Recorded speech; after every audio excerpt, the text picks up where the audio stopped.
Hello ನಮಸ್ಕಾರ ವೀಕ್ಷಕರೇ. ಆಸ್ಪತ್ರೆಗೆ ಹೋಗುವ ಮುನ್ನ ನಮ್ಮ ಆರೋಗ್ಯ ಕಾಪಾಡಿಕೊಳ್ಳುವುದು ಉತ್ತಮ. ಇವತ್ತಿನ ವಿಡಿಯೋದಲ್ಲಿ ನಿಮ್ಮ ದೇಹವನ್ನು ಸದೃಢವಾಗಿಡುವ ಉಪಯುಕ್ತ ಆರೋಗ್ಯ ಟಿಪ್ಸ್ಗಳನ್ನು ತಿಳಿಯಲು ಈ ವಿಡಿಯೋವನ್ನು ಕೊನೆವರೆಗೂ ನೋಡಿ. ಸ್ನೇಹಿತರೆ, ಅದಕ್ಕಿಂತ ಮುಂಚೆ ನಮ್ಮ ದಿವ್ಯಾಸ್ ಬುಕ್ಸ್ ಆಫ್ ಯೂಟ್ಯೂಬ್ ಚಾನಲ್ನ ಸಬ್ಸ್ಕ್ರೈಬ್ ಮಾಡಿಕೊಂಡು ವಿಡಿಯೋಗೆ ಒಂದು ಲೈಕ್ ನೀಡಿ. ಕಬ್ಬಿಣ ರಸದಲ್ಲಿ ಸ್ವಲ್ಪ ಒಣಶುಂಠಿಯ ಪುಡಿಯನ್ನು ಬೆರೆಸಿಕೊಂಡು ಸೇವಿಸಿದರೆ ಹೊಟ್ಟೆ ಉರಿ ನಿಲ್ಲುತ್ತದೆ. ಲವಂಗವನ್ನು ಕೆಂಡದ ಮೇಲೆ ಹಾಕಿ ಅದರಿಂದ ಬರುವ ಹೊಗೆಯನ್ನು ಸೆಳೆದುಕೊಂಡರೆ ಗಂಟಲು ಹುಣ್ಣು ವಾಸಿಯಾಗುತ್ತದೆ ಮತ್ತು ಒಸಡುಗಳು ಸದೃಢವಾಗುತ್ತದೆ.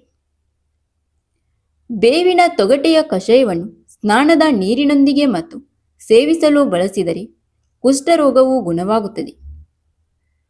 ಬೇವಿನ ತೊಗಟೆಯ ಕಷಾಯಕ್ಕೆ ಜೇನುತುಪ್ಪವನ್ನು ಬೆರೆಸಿ ಪ್ರತಿದಿನವೂ ಬೆಳಿಗ್ಗೆ ಸೇವಿಸುತ್ತಾ ಬಂದರೆ ಕಾಮಲೆ ರೋಗವು ಗುಣವಾಗುತ್ತದೆ. ಇಂಗು ಮತ್ತು ಬೇವಿನ ಎಲೆಯನ್ನು ನುಣ್ಣಗೆ ಅರೆದು ಹುಣ್ಣು ಗಾಯಗಳ ಮೇಲೆ ಹಚ್ಚಿದರೆ ಅವು ಒಣಗಿ ವಾಸಿಯಾಗುತ್ತದೆ. ರೋಗಾಣುಗಳು ಒಮ್ಮೆಲೆ ಸಾಯುತ್ತದೆ. ಆಳದ ಚಿಗುರೆಲೆ ಮತ್ತು ಬಿಳಲಿನ ಚೂರನ್ನು ಕಾಯಿಸಿದ ಹಾಲಿಗೆ ಸೇರಿಸಿ ಸೇವಿಸಿದರೆ ಪಿತ್ತದ ಕೊರತೆಯು ನೀಗುತ್ತದೆ. ಆಳದ ಬಿಳಲಿನ ಕಷಾಯಕ್ಕೆ ತುಪ್ಪವನ್ನು ಬೆರೆಸಿ ಸೇವಿಸಿದರೆ ಜ್ವರದ ಸಮಯದಲ್ಲಿ ಉಂಟಾಗುವ ಮೈಯುರಿತ ತಗ್ಗುತ್ತದೆ. ಅರ್ಧ ಲೋಟ ಕಿತ್ತಲೆ ರಸಕ್ಕೆ 1 ಚಹಾ ಚಮಚದಷ್ಟು ಜೇನುತುಪ್ಪವನ್ನು ಬೆರೆಸಿ ಕುಡಿದು ಹಾಸಿಗೆ ಸೇರಿದರೆ ಸುಖವಾದ ನಿದ್ರೆ ಬರುತ್ತದೆ. ಆಗಾಗ ಹಸಿರು ದ್ರಾಕ್ಷಿಯನ್ನು ಸೇವಿಸುತ್ತಾ ಬಂದರೆ ಚೆನ್ನಾಗಿ ಹಸಿವು ಉಂಟಾಗುವುದಲ್ಲದೆ ಹೊಟ್ಟೆಯ ತೊಂದರೆಗಳೆಲ್ಲ ಪರಿಹಾರವಾಗುತ್ತದೆ.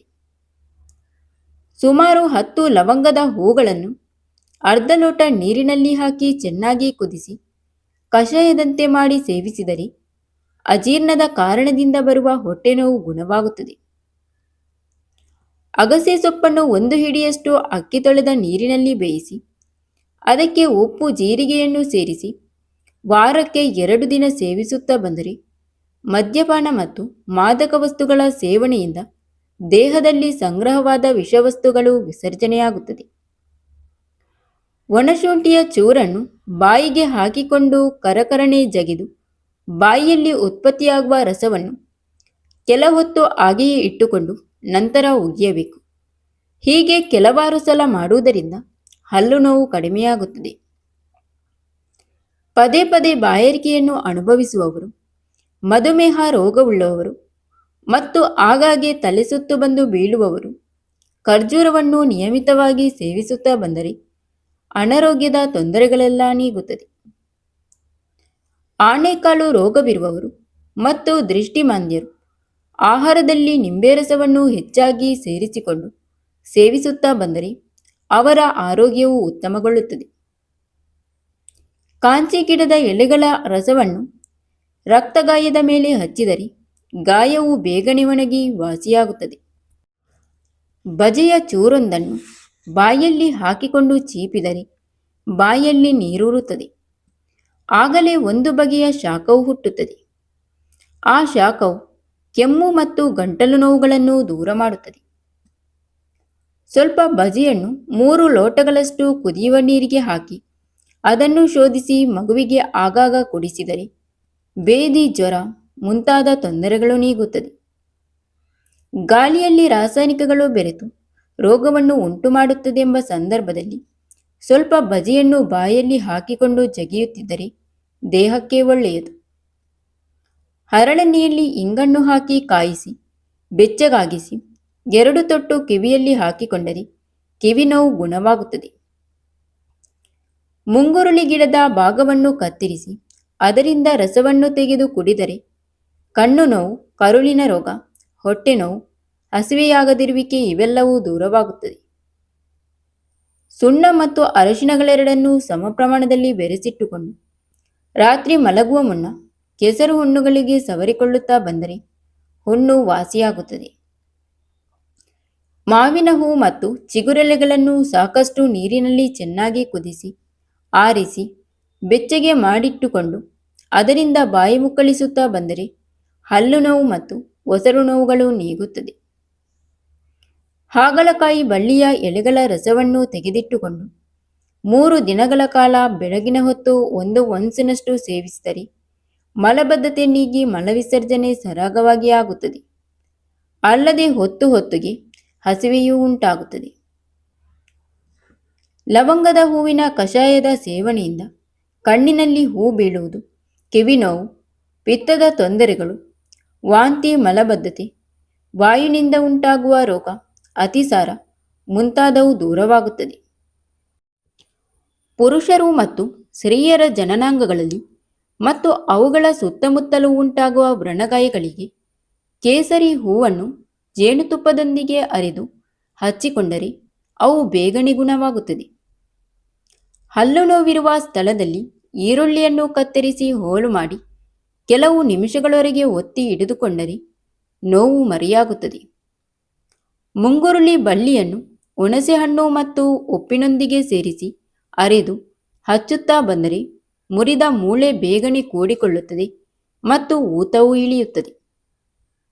ಬಿಳಿ ಎಳ್ಳಿನೊಂದಿಗೆ ಎಮ್ಮೆ ಹಾಲನ್ನು ಸೇರಿಸಿ ಅರೆದು ಹಣೆಗೆ ಪಟ್ಟು ಹಾಕಿಕೊಂಡರೆ ಒಂಟಿ, ತಲೆನೋವು ಮಾಯವಾಗುತ್ತದೆ. ನೇರಳೆ ಹಣ್ಣು, ಹಾಗಲಕಾಯಿ ಮತ್ತು ಬೇವಿನ ಎಲೆಗಳನ್ನು ಆಗಾಗ್ಗೆ ನೇರವಾಗಿ ಆಹಾರದ ಮೂಲಕ ಸೇವಿಸುತ್ತಾ ಇದ್ದರೆ ಮಧುಮೇಹ ರೋಗ ಬರುವುದಿಲ್ಲ.